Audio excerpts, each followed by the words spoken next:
one fan. I've read everything.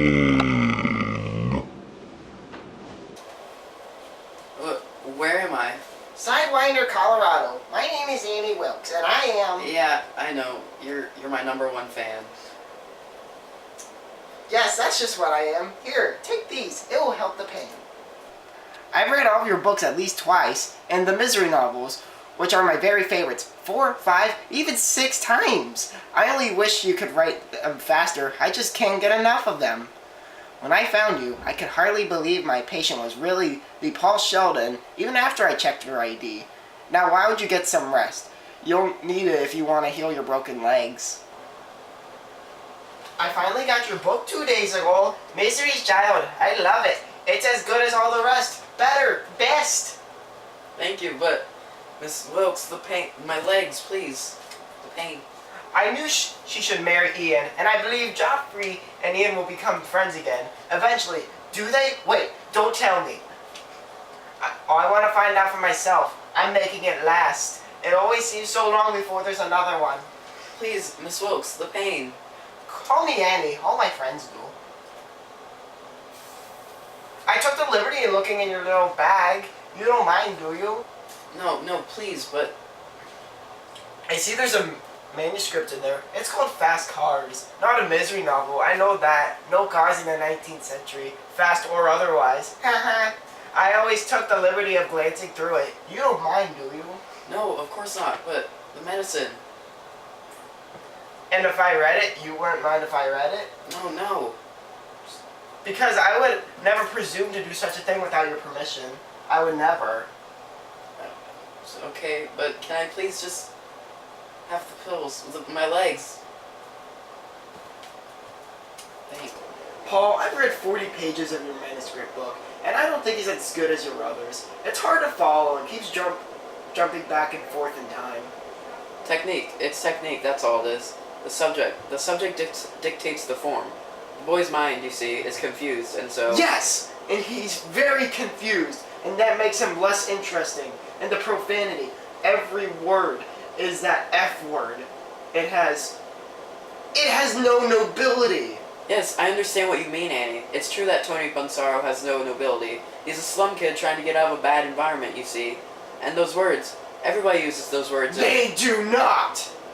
What do you think I do when I go to the feed store in town? What do you think I say? Now, Tony, give me a bag of that effing pig feed, and some of that bitchly cow corn, and some of that Christing ear mite medicine. And what do you think he says to me? You're effing right, Annie. Come right the F up. And then do I go down the street to the bank and say to Mr. Bollinger, here's one big bastard of a check, you better give me $50 effing dollars just effing quick as you can. I'm sorry, Annie. Annie, Miss Wilkes, are you alright? No! What? No! You dirty bird! What? I don't... She can't be dead! Misery Chastain cannot be dead! Annie, please! Dirty bird! Oh, you dirty birdie! How could you? Annie, in 1871, women frequently died in childbirth. Misery gave her life for her husband, and her best friend, and her child. The spirit of Misery will always... I don't want her spirit! I want her! You killed her! You murdered her! I didn't kill her. Of course not! And if you didn't, who did, Paul Sheldon? Who did? No one. She just died. You lie! I thought you were good! But you're not good. You're just a lying, old, dirty birdie. She slipped away, that's all. Sometimes that happens. It was like life, when someone just... You think I was born yesterday? In my job, I saw dozens of people die. Hundreds now that I think about it. Sometimes they go screaming, and sometimes they go in their sleep, like you said. Sure. But characters and stories do not just slip away. God takes us when it thinks it's time, and a writer is God to the people in a story. He made them up just like God made us, and no one can get a hold of God to make him explain. Alright, okay, But as far as misery goes, I'll tell you one thing, you dirty bird. I'll tell you that God just happens to have a couple of broken legs, and God just happens to be in my house eating my food, and... I think I better go now. I don't think I better be around you for a while. I don't think it's wise. Go where? It doesn't matter. A place I know. If I stay here, I'll do something unwise. I need to think. Goodbye, Paul. Will you be back to give me my medication? Annie? I got you 2 presents while in town today. Did you? Here's one. You'll receive the other tomorrow. Now get some rest. Well, what do you think? It's real nice. A real antique. So what do you think? It looks good. What will I write here, do you think? Oh, but Paul, I don't think. I know. You're gonna use this typewriter to write a new novel. Your best novel, Misery's Return. Yes, it will be a book just for me, Paul. My payment for nursing you back to health. The one and only copy of the newest Misery book. I'll have something no one else in the world has. No matter how much they want it. Think of it. Annie, I'd like some different paper. You don't want new paper. You just don't want to start this book. No, this paper, it smudges and it'll get messed up over time. Fine, I'll get your cock-a-doodie paper.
I need to leave again. Why? Did you ever read the Uncle Remus stories, Paul? Do you remember Brer Rabbit telling Brer Fox about his laughing place? Yes? That's what I call my place up country. My laughing place. There's even a sign over the door that says, Annie's laughing place. Sometimes I do laugh when I go there. But mostly, I just scream. How long will you be gone, Annie? I can't tell. I brought you pills. You'll be okay.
Oh yes, I read once about a way you're supposed to find out for sure if someone has been snooping around in your drawers. You tape a small thread around each one, and if you find one broken, why you know, don't you? You know someone's been snooping. You see how easy it is? Yes, Annie. I did that with the door, using my own hairs, and this morning I decided to check if all 3 hairs were broken. Not that I'm surprised. I knew you had been out of the room. That's the bad news. I've known for a long, long time, Paul. How many times were you out in all? Twice. Tell the truth, Paul. Just twice, I swear. And never to get away.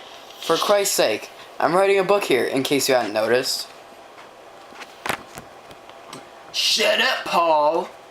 I went out once to get my pills and a second time for some food. That was it, I swear.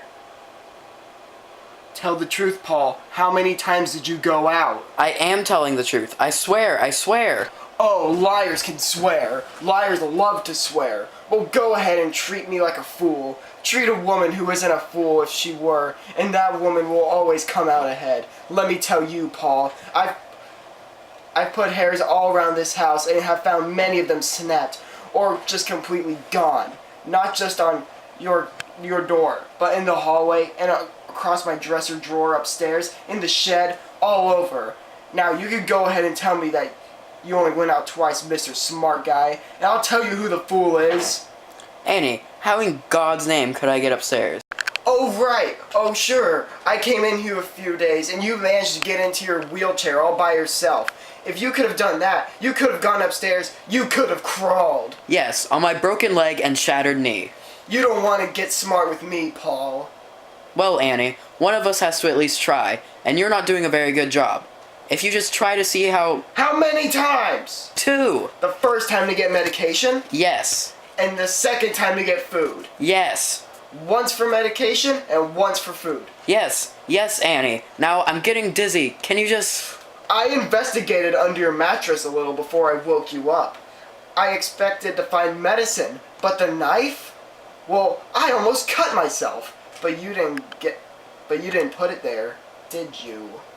No, you went out once for medication and once for food. This must have just been magically floated under your mattress. Yes, that's exactly what happened. Have you ever read about the early days at the Kimberley diamond mines, Paul? Sure, I wrote the book on that one. Sometimes the native Indians, if they wanted to get away from the big hole without being caught, they would run. And do you know what the British would do if they caught them? Killed them, I suppose. No. Killing them would be like getting rid of their precious diamonds. If they caught them, they would make sure they could never run again. The operation was called hobbling, and that's just what I'm gonna do to you. Annie, oh God, why?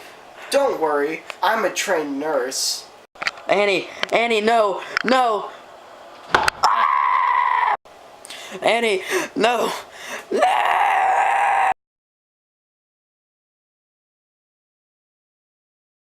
Help! There's Paul Sheldon!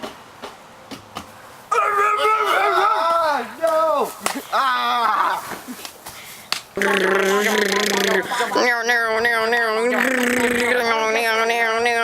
He's a ghost.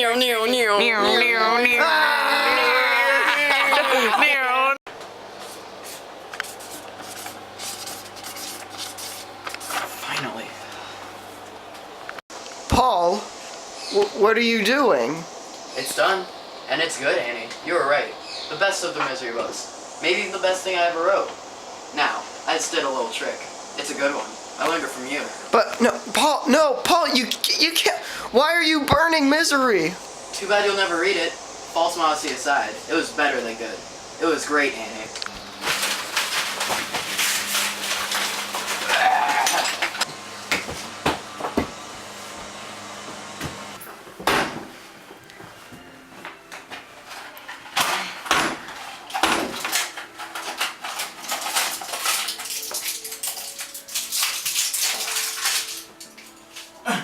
It's the police! Open up! I'm in here! It's Paul Sheldon.